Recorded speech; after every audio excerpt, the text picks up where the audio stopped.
18 minutes and then 22. On paper, that looks like normal rotation noise. In reality, it's a message. Because in Geno Auriemma's world, minutes aren't just a reward. They're a declaration of intent. In a 3-day window, UConn showed two different faces. Against Marquette on December 17th, Serah Williams played 18 minutes. Against Iowa on December 20th, that number rose to 22. Same player, same team, two different matchups, and two different blueprints. So what do those minutes actually say? And why does one frontcourt slot quietly control the entire system? This documentary follows the evidence and answers the central question. When UConn adjusts its identity, why do Williams' minutes move first? Serah Williams' playing time is not happenstance, it's a lever. UConn's staff treats front court depth like a chess engine, and Williams' minutes are the on-off switch for paint dominance. When Williams is effective protecting the rim and plugging gaps, Strong becomes a rover, not anchored, not planted, free to jump passing lanes, free to accelerate offense, free to become the chaos agent UConn prefers. But when Williams sits, the geometry changes. The weak side help collapses inward, the system tightens, and Strong is forced into the most expensive role in modern basketball, primary low-man defender. Traditional center responsibilities, less roaming, less disruption, less chaos. The minutes don't just manage fatigue, they announce strategy. December 17th, Marquette. Williams checks in for 18 minutes, her lowest total in the December window. And she's productive. 11 points on 5 of 7 shooting, plus 6 rebounds. Efficient, necessary, but not central to the plan, because Marquette's front court was depleted, missing Jordan Muehlman, their top bench scorer, and the Golden Eagles posed no interior threat. UConn wasn't solving a paint problem, it was controlling a game. The scoreboard makes the point without editorializing. UConn led 73-29 after 3 quarters. This wasn't a night for heavy front court dependence. It was a night to distribute the burden and preserve the core. In that context, Williams' minutes weren't about what she did wrong. They were about what UConn didn't need. And when UConn didn't need a full-time rim anchor, Strong got to become a weapon elsewhere. Strong posted 22 points in 25 minutes, shooting 9 of 12. Perimeter and transition responsibilities is unlocked by a matchup that didn't demand constant interior insurance. But 3 days later, the next opponent demanded exactly that.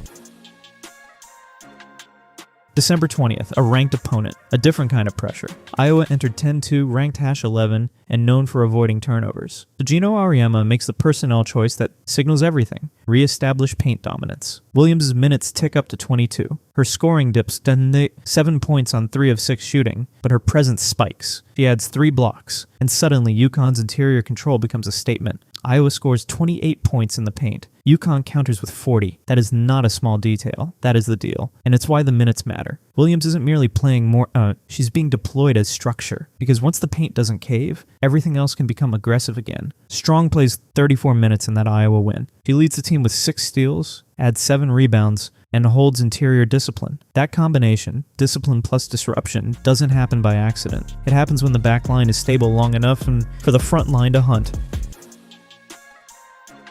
The trust isn't abstract. It lives in micro moments. Against Marquette, Williams moves cleanly in pick-and-roll coverage. She seals low-post defenders. She disrupts spacing without fouling. That last part matters. Williams is a 6'4" Wisconsin transfer with a defensive resume that reads like a coaching staff's comfort blanket. Big Ten Defensive Player of the Year, 2024.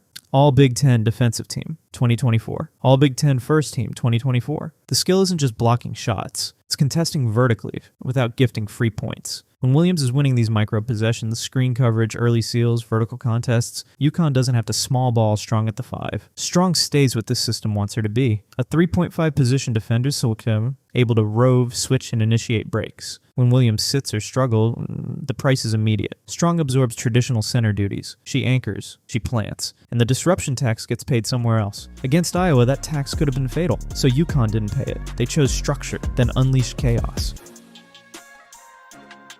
Late games are where rotations become confessions, and UConn's likely Crunchtime architecture reveals what Geno trusts when the stakes rise. There are 2 variants: the size variant, Fudd plus Strong plus Arnold plus Williams plus Shade, traditional paint deterrents. Williams at the power forward, center, and Strong as the passing lane rover. This lineup trades some versatility for rebounding and low post resistance. The Chaos variant, Fudd plus Strong plus Arnold plus Quinones plus Shade, or Fudd, smaller, faster, sharper. Quinones slides into the 5, and the Iowa game explains why coaches would even consider that idea Against Iowa, Canones plays 21 minutes and produces a stat line that reads like system fuel. 10 points on 4 or 5 shooting, 5 assists, 4 steals. She isn't just surviving physically, she's accelerating decision-making. The brief calls her what she looks like in this role. A passing lane thief masquerading as a low-post player, able to absorb contact, skip passes off offensive rebounds, and trigger transition with steals. Even the efficiency metrics underline the identity. An assist rate on second chance opportunities of 19.1%, 92nd percentile. And here's the closing evidence that matters most. Against Iowa, UConn led the entire game and never allowed a tie, and closed with the chaos variant in place. That's a signal, not of randomness, but of trust. Rotations are rankings, and this window lays out UConn's confidence tiers with brutal clarity, trending up strong from 25 minutes versus Marquette to 34 versus Iowa, and Williams from 18 versus Marquette to 22 versus Iowa. Starter level minutes in the ranked game win, and functional core status through the fourth quarter. Trending down, Jana El-Alfi, 3 minutes versus Iowa, down from roughly 4 versus Marquette. In the brief's words, she has been squeezed out of the ranked game rotation. The message isn't personal, it's structural. When the stakes rise, the staff leans on established veterans like Williams, and proven sophomores like Strong, over freshman depth.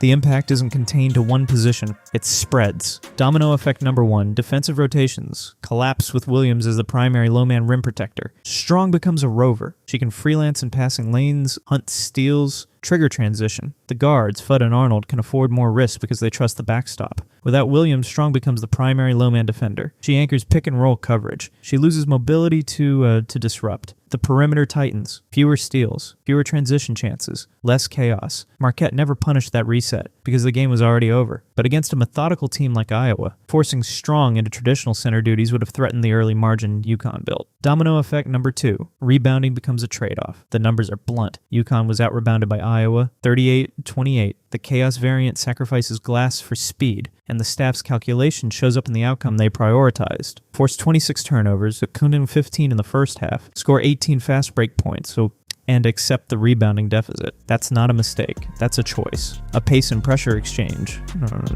made visible in the box score.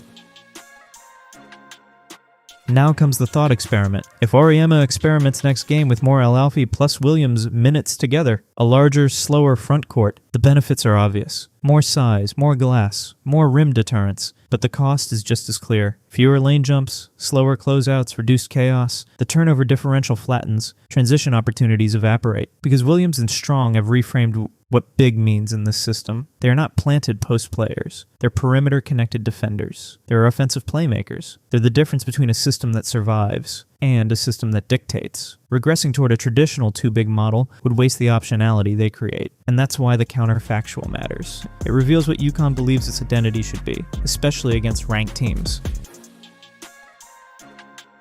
By the end of this window, the conclusion is hard to miss. The next opponent will dictate Williams' minutes. If it's another ranked team with established interior scoring, expect 20-24 minutes and a paint dominance posture. If it's a smaller perimeter-oriented foe, expect 14-18 minutes and a closing shift toward the chaos variant. Those minutes aren't load management. They're the strategy, made visible. In the modern game, depth isn't solved through equal distribution. It's solved through matchup engineering. And in this specific UConn story, Serah Williams' minutes are the first clue, a quiet announcement that tells you what Geno is planning before the fourth quarter even arrives. So the next time that number rises or dips, don't treat it like trivia. Treat it like a headline, because it leaves one question hanging over every upcoming matchup. When the game tightens, will UConn close with size or with chaos?